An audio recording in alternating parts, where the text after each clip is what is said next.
دور بیٹھی رہی۔ بھلا غریب عورت کی میت پر کس کو رونا آتا ہے، جس کے پاس دینے کو تو کچھ تھا نہیں، البتہ بیٹیوں کا بوجھ چھوڑ کر سب کی نیندیں اڑاتی تھی۔ اب ہر کوئی کترا تھا ایسا نہ ہو ان کے ساتھ ہمدردی کریں اور ہمارے گلے ہی پڑ جائیں۔ بابر کے گلے لگا دیکھ کر وہیں بیٹھی سب عورتوں نے دانتوں تلے انگلیاں دبا لی اور ایک دوسرے کے کانوں میں سرگوشیاں کرنے لگی، جبکہ مامی تو غصے سے بھڑک اٹھی، بے اختیار اٹھی اور مجھے برا بھلا کہتے ہوئے بابر سے دور کرنا چاہا۔ تب بابر نے انہیں روکا اور خاصی اونچی آواز میں کہا، کسی کو بھی ان لڑکیوں کی وجہ سے پریشان ہونے کی ضرورت نہیں، اور کوئی زنیرہ کے کردار پر کیچڑ نہ اچھالے۔ نادیہ بد کردار ہے اور نہ ماں کی موت کا بہانہ بنا کر نامحرم لڑکے سے چپک رہی ہے۔ سنیرا میری بیوی ہے اور شوہر ہونے کے ناطے میرا حق بنتا ہے کہ میں اپنی بیوی کو دلاسا دوں۔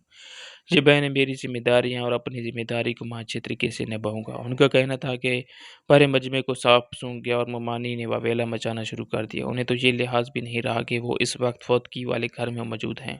وہ بربلا مجھے اور میری بہن کو گالیاں دے رہی تھی، بابر کو بھی خوب برا بھلا کہا، انہیں دھمکانے لگی کہ وہ ابھی کے ابھی یہ رشتہ ختم کر دے، مگر بابر نے اپنے باپ سے وفا کرنا سیکھا تھا، اپنی ماں کی بات کو رد کیا اور کہا، میں نے یہ نکاح ختم کرنے کے لیے نہیں کیا تھا، آپ کو دھمکیاں دینے کی ضرورت نہیں ہے، میں یہ نکاح ہر صورت اور دل سے نبھاؤں گا۔ ہاں اگر سنیرا چاہے تو وہ مجھ سے طلاق لے سکتی ہے، میں اسے نہیں روکوں گا۔ نکاح کا سن کر خاندان کے باقی خواتین ہمدردی دکھانے لگی اور مرد حضرات نے بابر کو خوب شاباشی دی، مگر ممانی کا غم ختم ہونے میں نہیں آ رہا تھا۔ اماں کی وفات کے بعد 3 دن تو ہم اپنے گھر رہے، پھر اس کے بعد بابر مجھے اور ثانیہ کو لے کر اپنے گھر آ گئے۔ وہ ہم بہنوں کو وہاں اکیلا نہیں چھوڑ سکتے تھے۔ ہمیں گھر آتا دیکھ کر ممانی کے ماتھے پر تیوڑیاں پڑ گئی، کرخت لہجے میں بابر سے کہنے لگی، تمہارے سر پر تو پہلے ہی ماں بہنوں کا بوجھ ہے اور تم نے ان مصیبتوں کو بھی گلے ڈال لیا، کیا ضرورت تھی نکاح کرنے کی؟ مجھ سے پوچھنا بھی گوارا نہیں کیا، تم نے تو اپنی ماں کے جیتے جی ماں کو پرایا کر دیا۔ ایسا کون سا جادو ٹونا کرتی ہیں یہ لڑکیاں کہ تم اپنی ماں سے مشورہ کرنا بھی بھول گئے اور اب منہ اٹھائے جہاں لے آئے؟ تمہیں کیا لگا میں انہیں گھر میں رکھ لوں گی؟ ایسا ہو ہی نہیں سکتا، یہ میرے گھر میں نہیں رہ سکتی، میرے گھر میں ان کی کوئی جگہ نہیں ہے اور اس منحوس کی تو صورت 1 منٹ کے لیے بھی نہیں دیکھوں گی۔ ممانی بھی مجھے بازو سے پکڑ کر دھکیلنے لگی، میں ڈر گئی تھی، لیکن بابر اس وقت بھی میرے اور ثانیہ کے سامنے ڈھال بن کر کھڑے ہو گئے اور ماں سے صاف لفظوں میں کہا، میں پہلے بھی بتا چکا ہوں اور اب ایک بار پھر سے بتا رہا ہوں، یہ فیصلہ میں نے اپنی مرضی سے کیا ہے، میری خواہش پر ہی یہ نکاح ہوا ہے، کسی نے مجھ پر کوئی زور زبردستی یا جادو ٹونا نہیں کیا اور بہتر ہوگا آپ اس رشتے کو قبول کر لیں۔ یہ میرا مسئلہ ہے کہ میں نے سب کا پیٹ کیسے پالنا ہے، میں کسی کی ضروریات زندگی میں کمی نہیں آنے دوں گا، اور اگر آپ نے ان لڑکیوں کو گھر سے نکالا تو یاد رکھیے گا میں بھی ان کے ساتھ جاؤں گا اور واپس بھی کبھی نہیں آؤں گا، اب فیصلہ آپ کے ہاتھ میں ہے۔ بابر کی بات سن کر ممانی کو چپ لگ گئی، کچھ بھی ہو جائے انہیں اپنے اکلوتے بیٹے سے بہت پیار تھا، وہ اسے کھو نہیں سکتی تھی۔ بیٹے کی تیور دیکھے تو ممانی نے مجبوراً بینترا بدل لیا اور کہنے لگی، ارے ایسے بھی کوئی بڑی دشمنی نہیں ہے، بس اتنی اچانک تم نے مجھے نکاح کا بتایا تو میں برداشت نہیں کر پائی، میں نے تو اپنے اکلوتے بیٹے کی شادی کے بہت خوب خواب سجا رکھے تھے کہ بہت دھوم دھام سے اپنے بیٹے کے سر پر سہرا سجاؤں گی اور تم نے اچانک سے نکاح کر لیا، مجھے بتا دیتے میں باقاعدہ رشتہ مانگ کر دھوم دھام سے تمہاری شادی کراتی۔ ممانی کی بات پر بابر بولے، ابھی بھی کچھ نہیں بگڑا، آپ میرا ولیمہ دھوم دھام سے کر لیجیے گا، اس وقت نکاح بہت ضروری تھا، پھوپھو کو اپنی بیٹیوں کی بہت فکر تھی اور ان کی فکر دور کرنا میرا فرض بنتا تھا، آپ اپنے سارے ارمان ولیمے پر پورے کر لیجیے، آپ کو کوئی نہیں روکے گا۔ بابر نے ثانیہ کے لیے ایک کمرہ سیٹ کروایا اور سمجھداری سے کام لیتے ہوئے مجھے اپنے کمرے میں لے گئے، میں اچھی خاصی بکھلا گئی تھی، نکاح کے بعد اب رخصتی بھی اچانک کرا دی، مجھے بابر کے ساتھ جاتا دیکھ کر ممانی بھی غش کھا کر کہنے کو تھی، وہ تو سمجھ رہی تھی کہ بات صرف نکاح تک رہے گی، مگر بابر ان کے سامنے مجھے کمرے میں لے آیا، اس سے پہلے کہ میں کچھ کہتی مجھے بابر نے کہا، وقت اور حالات کو سمجھا اگر یہ صرف نکاح رہا تو امی پوری کوشش کرے گی تمہارا اور میرا رشتہ ختم کرے اور اس کے بعد تم بہنوں کی زندگی عذاب بنا دے، اپنی چھوٹی بہن کی خاطر تمہیں اس رشتے کو قبول کرنا ہوگا، فکر نہیں کرو، میری طرف سے تمہیں کبھی بھی پریشانی نہیں ہوگی، اپنا دل دماغ اس رشتے کے لیے راضی کر لو تو بہتر ہوگا، باقی تمہاری مرضی۔ بابر کی بات پر میں خاموش ہو گئی، ویسے بھی اس کو کہنے کی ضرورت نہیں تھی کہ وہ میرا خیال رکھے گا، ان چند دنوں میں جس طرح وہ میرا اور ثانیہ کے خیال رکھ رہا تھا وہ بات کسی سے بھی ڈھکی چھپی نہیں تھی۔ بابر کے ساتھ نے مجھے اتنا اعتماد بخشا تھا کہ میں سانس لینے کے قابل ہوئی تھی، ورنہ اماں کی وفات کے بعد تو میرا مرنے کا دل کرتا تھا، اور پھر اتنا خیال رکھنے والا شخص مجھے دوبارہ کہاں ملنا تھا جس کی وجہ سے ہمیں اکیلے پن کا عذاب نہیں جھیلنا پڑا تھا۔ میں نے اس رشتے کو قبول کر لیا۔ بابر کی سنگت میں میری زندگی اچھی گزرنے لگی۔ وہ مجھ سے بہت پیار کرتے تھے، مجھے رانی کی طرح بنا کر رکھا ہوا تھا۔ ثانیہ کو بھی سگی بہنوں کے برابر بہت پیار سے سنبھال رہے تھے۔ وقت گزرنے لگا، بابر کی تنخواہ گھر کا خرچہ چلانے کے لیے بہت کم پڑ گئی۔ 4 بہنوں اور ماں کا خرچہ الگ اور ہم 2 بہنوں کا خرچہ الگ۔ اور پھر جب سے ہم اس گھر میں آئیں، ممانی اور ان کی بیٹیوں نے جان بوجھ کر اپنے خرچے بڑھا لیے تھے تاکہ بابر کو زج کر سکیں۔ تب گھر کے نظام کو بہتر طریقے سے چلانے کے لیے بابر نے باہر جانے کا فیصلہ کیا۔ میں ان کے فیصلے سے متفق نہیں تھی۔ جب سے ان کے باہر جانے کا سنا تھا، میرا دل سینے میں ہی پھڑ پھڑا کر رہ گیا۔ میں ان کے بغیر رہنے کا سوچ بھی نہیں سکتی تھی۔ ممانی کے تیور ابھی تک بھی وہی کے وہی تھے۔ میں جانتی تھی بابر کے جانے کی دیر ہوگی اور ان ماں بیٹیوں نے ہم دونوں کا جینا حرام کر دینا ہے، مگر بابر نے مجھے سمجھایا کہ ان کی ہوتی ہم بہنوں کو کوئی کچھ نہیں کہہ سکتا۔ اور پھر تھوڑے وقت کی بات ہے، وہاں پر نوکری کرنے سے نہ صرف ان کی تنخواہ اچھی ہو جائے گی بلکہ جس کمپنی میں ان کی نوکری لگی تھی وہاں ان کو بہت مراعات مل رہی تھی۔ انہوں نے مجھ سے وعدہ کیا تھا کہ کچھ وقت میں وہ ہم سب کو اپنے پاس بلا لیں گے۔ بابر چاہتے تھے جب تک بیر فیملی سیٹ کرنے کا بندوبست نہیں ہو جاتا میں یہ بات خود تک رکھوں۔ بابر چاہتے تھے آخری بار میں ان کا ساتھ دوں تاکہ وہ اچھے مستقبل کے لیے کچھ کر سکے، کیونکہ میں حاملہ ہو چکی تھی۔ بابر اپنے بچے کے دنیا میں آنے سے پہلے اپنے قدم مضبوط کرنے کی کوشش میں تھے۔ میں خاموش ہو گئی، بابر سے وعدے لیے اور دل پر پتھر رکھ کر بابر کو جانے کی اجازت دے دی۔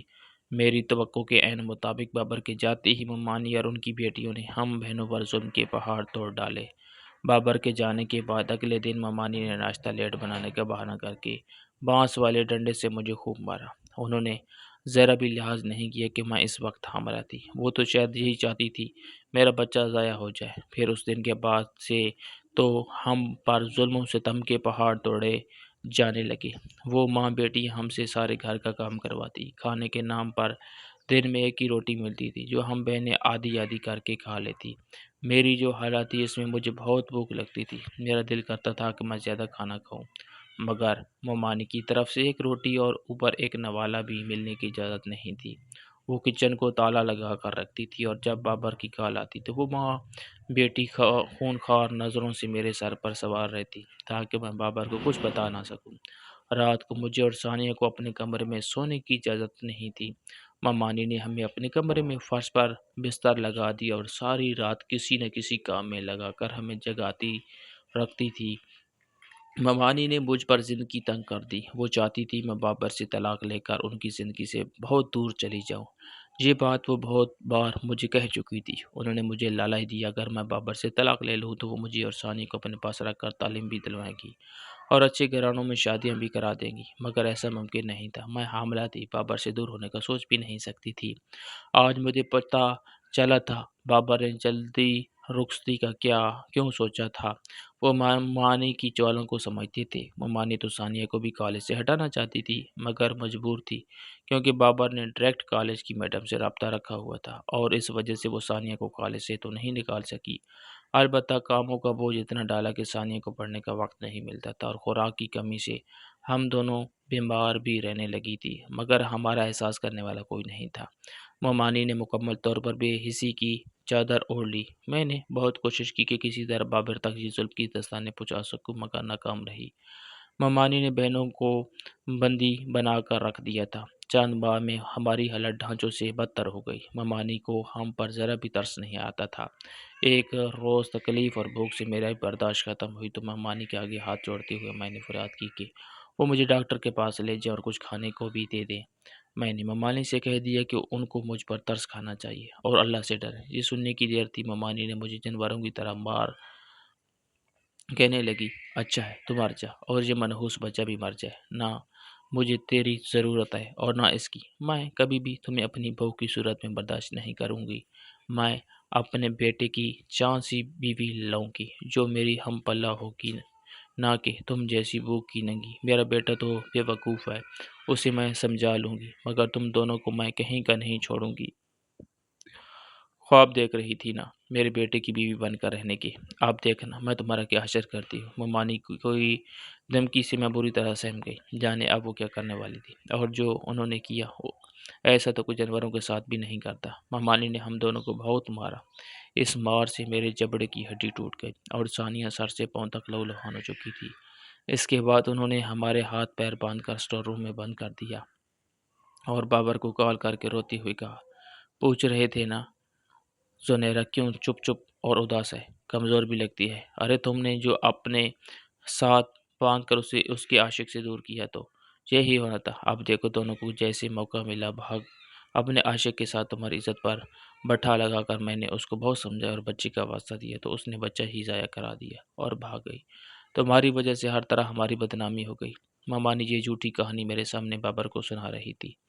یہ بات سنتے ہی بابر نے کاٹ دی۔ ممانی فاتحانہ انداز سے مجھے دیکھنے لگی۔ تکلیف، ذلت اور بے بسی سے میرا برا حال تھا۔ بابر کو کھونے کا احساس جان لیوا تھا۔ ممانی ترس کھانے کو تیار نہیں تھی۔ بابر کے کان بھرنے کے بعد ممانی نے دونوں کے اندر مجھے اور ثانیہ کو ایک پٹھان کے ہاتھوں بھیج دیا۔ انہوں نے ایک تیر سے دو شکار کیے، مجھے بابر کی زندگی سے نکال پھینکا اور ہمارے ذریعے لاکھوں کا پیسہ بھی کما لیا۔